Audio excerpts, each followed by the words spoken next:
Okay, I'm going to pull us all together, guys. Right, funnels.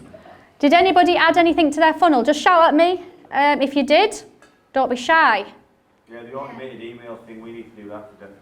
Automated emails, yeah, start getting that going, get that automation going. Yeah, definitely. Well, it's great, isn't it? It happens without you even having to think about it. Schedule it all.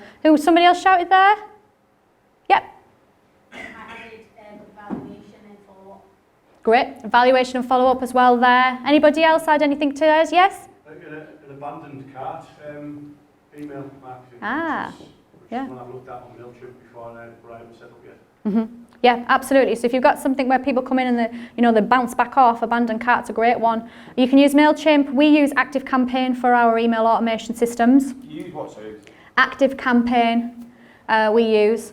So that's great because it's so simple to set up. It's, you start creating your emails, you just drop down how you want the time to be. You can do so much crazy stuff with email automation. You can even have it, right? I had a guy come out to talk about email automation with me, and he then started saying, you can find out the dates of your customer's birthday, put it into the system, and when it's their birthday, you can have it where it can connect to, an external company which will send out birthday cards. All automated. And little cakes. I was like, what? And they said you can connect all kinds of things into so like if you're looking at your customer service side of stuff, like imagine being a customer and you get a little cake and a birthday card from a business and you're like, what the? And it can all be automated. So there's so much amazing stuff you can do out there if you want to up your customer service and make customers feel valued. Or you can have it where there's an automation where they've bought a product and you could have it that you could send them something, linked to that. I know there was one company out in America, but they were selling really, really high ticket products. He used to send, I think it was actual, so when they bought one of his really, really high-end products, he would send the actual, oar of a boat, like one of the paddle things, one of those, like a huge thing engraved, and it was like it linked to the whole business. Like, can you imagine getting that on your doorstep? I don't know if I'd be that pleased, to be very honest, this big thing, but there was all kinds of things that were automated that can go out to. So if you think about your whole customer experience, it's not just the case of when we do emailing and in that funnel side of it and we're looking for follow-ups and the advocate side, it's not just always sell, here's discount codes, here's this.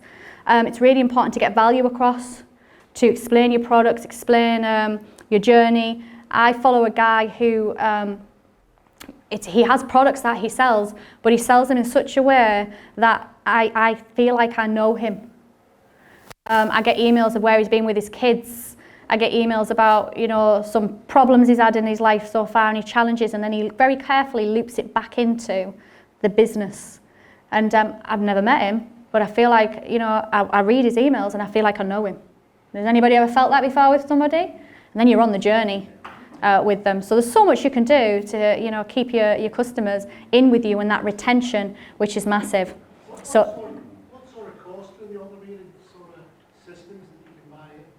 What sort of? Cost, how expensive are they? It depends. Some are quite cheap. MailChimp, I think, originally gives you a free version that you can tap into. ActiveCampaign, what do I spend on my ActiveCampaign, Dean? Free, you write it down. It's priced at the contact. So Yeah, goes up in bands. Well, I think it's like $9 a month for up to 1,000 contacts, and it's priced accordingly up to 2,500, 5,000 contacts, but it's all reasonably priced.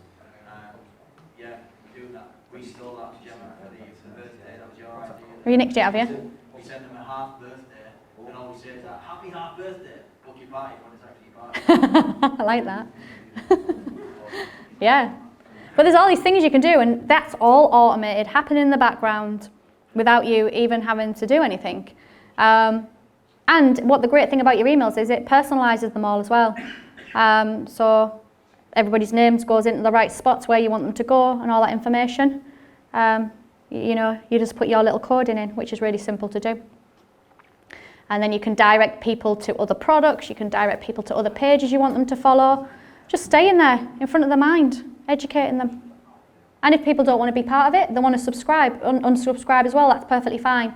I was saying that before. It's not always just about getting all the followers, you want that, but at the same time, you also want to filter people out. If people aren't engaging and doing things in your business, sometimes that affects your algorithms and other things, so it's good to win some, it's good to lose some as well. The whole process in your business is not about having the biggest following, the biggest list, it's about having the quality in there as well. Okay.